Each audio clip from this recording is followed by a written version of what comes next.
Jadi saya bangkrut habis-habisan, utang ratusan juta, dikejar-kejar debt collector, macam-macam gitu. Nggak mau ingat-ingat lagi Iya, karena benar. Sudah berlalu. Terlalu sedih.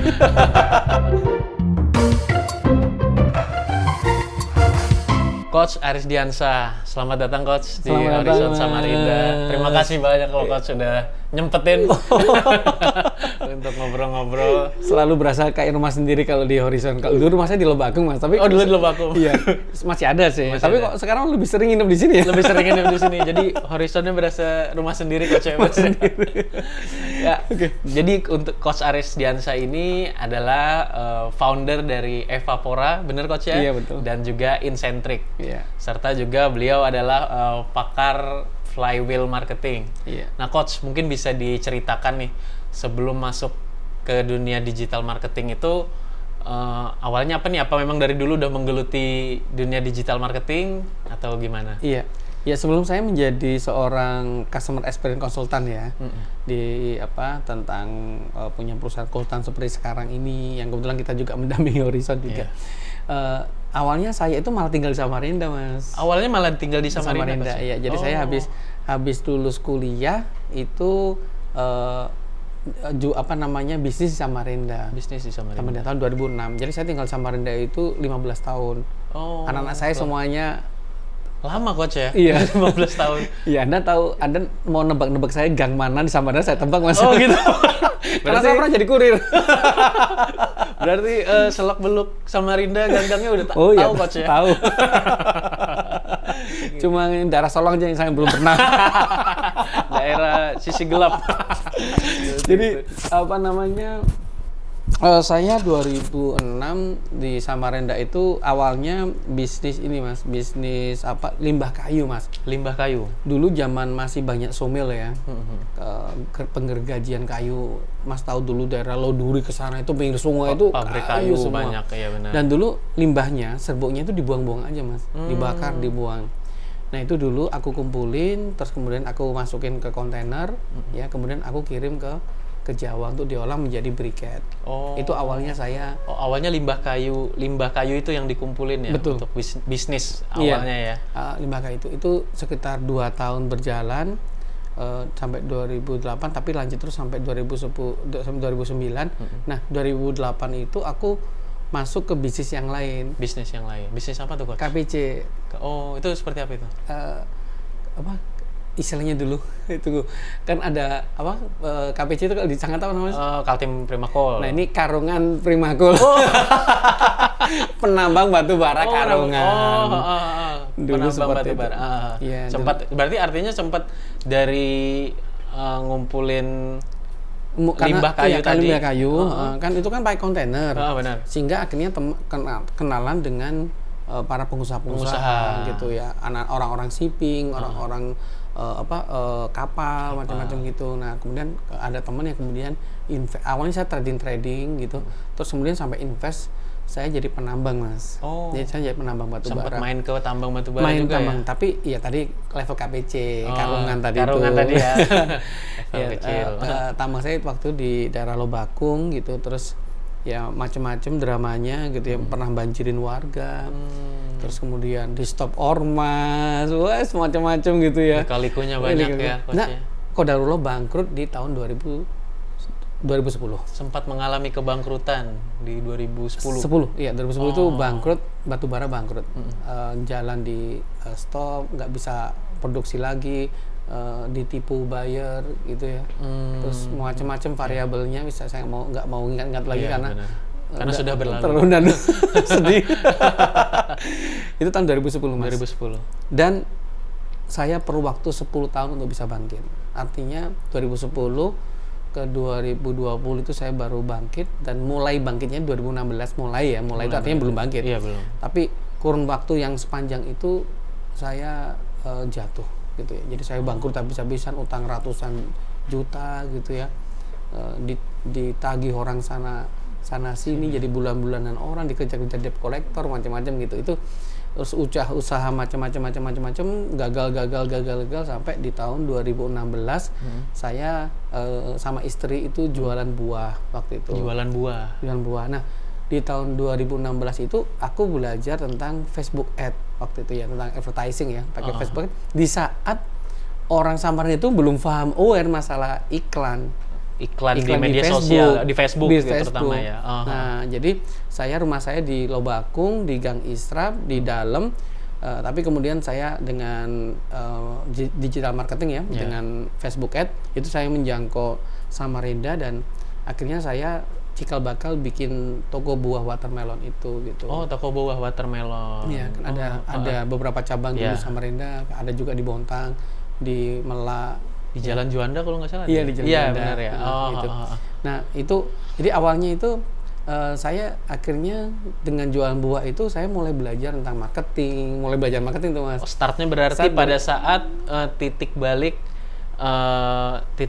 di 2016 itu ya? 2016 itu. Oh. Nah, terus kemudian di tahun 2019 baru tahu, semakin banyak belajar baru tahu ternyata ada toh bisnis edukasi yang kayak gini gitu. Jadi saya tahu istilah ada coaching, mentoring. Itu taunya workshop gitu. Itu taunya 2019 Mas. Tahu loh ya. Baru tahu gitu. Jadi saya newbie banget sebenarnya dari 2019. Nah, dari situ kemudian belajar dan akhirnya di tahun 2020 saya mulai nyemplung ke dunia edukasi digital marketing. Digital ya. Fokusnya di situ. Oh. Iya, gitu. Jadi luar biasa sih coach ya kalau saya dengar dari cerita coach titik baliknya, jatuh bangunnya, udah ngerasain lah. Udah bangkrutnya lama gitu. Nah, kalau pemicunya tuh apa tuh coach yang bisa jadi nggak bisa nih, ini harus bangkit nih, harus ini apa nih itu? Iya, menarik gini ya, kalau saya mulai bangkit ibaratnya ya baru-baru ini ya ibaratnya. Satu hal yang bagi saya penting ketika orang itu terpuruk itu adalah melakukan self awareness Mas. Self awareness. Iya, kesadaran diri, introspeksi diri. Bisnis bermasalah itu realitanya karena ownernya yang bermasalah, pebisnisnya yang bermasalah. Gitu ya. Kadang kita nyalain orang, nyalain ini, keadaan macam-macam. Sebenarnya yang salah itu ya bagaimana ya lu sendiri yang salah gitu. Bagaimana cara nge-manage-nya? Iya, diri sendiri yang salah. Diri sendiri, benar. Nah, yang paling penting itu karakter sebenarnya, personality yang harus dibangun. Dan waktu itu saya sadar ya, oh ini kesalahan saya. Saya orangnya selfish, saya orangnya egois, saya orangnya matre, saya orangnya nggak mau kalahan, saya orangnya ngomong terus, nggak mau mendengar, nggak ada empati, yang gitu-gitu. Nah, itu ternyata nggak saya sadari waktu itu. Dan itu ternyata penyebab utama kenapa saya itu nggak bangkit-bangkit. Jadi naik turun. Nah, ketika saya punya kesadaran itu, kemudian saya bertekad untuk kemudian introspeksi diri, mengubah keadaan itu. Dan ketika saya mengubah kelemahan-kelemahan tadi itu Mas, ya alhamdulillah jalan keluar muncul gitu, kemudahan-kemudahan muncul. Jadi sekali lagi teman-teman, kalau teman-teman saat ini lagi jatuh, lagi bangkrut atau apapun juga gitu ya, please jangan nyalain orang lain. Jangan nyalain orang. Walaupun seakan-akan lagi dizolimi, please jangan nyalain orang itu loh. Coba lihat ke diri kita sendiri. Ada something wrong nggak dalam diri kita gitu. Nah, kalau kita udah menemukan itu Mas, ya itu kita akan menemukan istilahnya jalan keluar yang tepat. Gitu. Nah, ya alhamdulillah sampai sekarang kemudian dengan ya Allah ngasih kemudahan ya, bisnis saya bertumbuh gitu ya, terus kemudian perusahaan saya bertumbuh, secara personal branding juga bertumbuh. Ya sekarang ya alhamdulillah kami sekarang memegang banyak perusahaan-perusahaan level nasional gitu ya, yang menjadi sekarang kalau dulu sendirian, sekarang saya punya belasan tim support dan sebagainya gitu ya. Banyak sekali di Jakarta, di mana-mana gitu ya, perusahaan-perusahaan yang kami dampingi.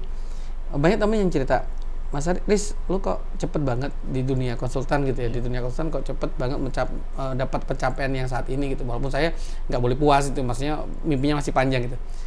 Ya dalam hati saya sih, ya lu aja nggak tahu, gue 10 tahun bangkrut. Perjuangannya nggak tahu nih. Ya artinya di balik kesusahan pasti ada kemudahan. Ya, benar-benar. Nah, tinggal kita mau bersabar untuk menemukan Mas, prime time ya. Prime time ini waktu yang tepat. Waktu yang tepat. Kita kadang nggak sabar untuk ketemu waktu itu gitu. Itu sih penyebab orang biasanya banyak kecewa, stres. Iya, pasti kecewa, stres, stuck gitu ya.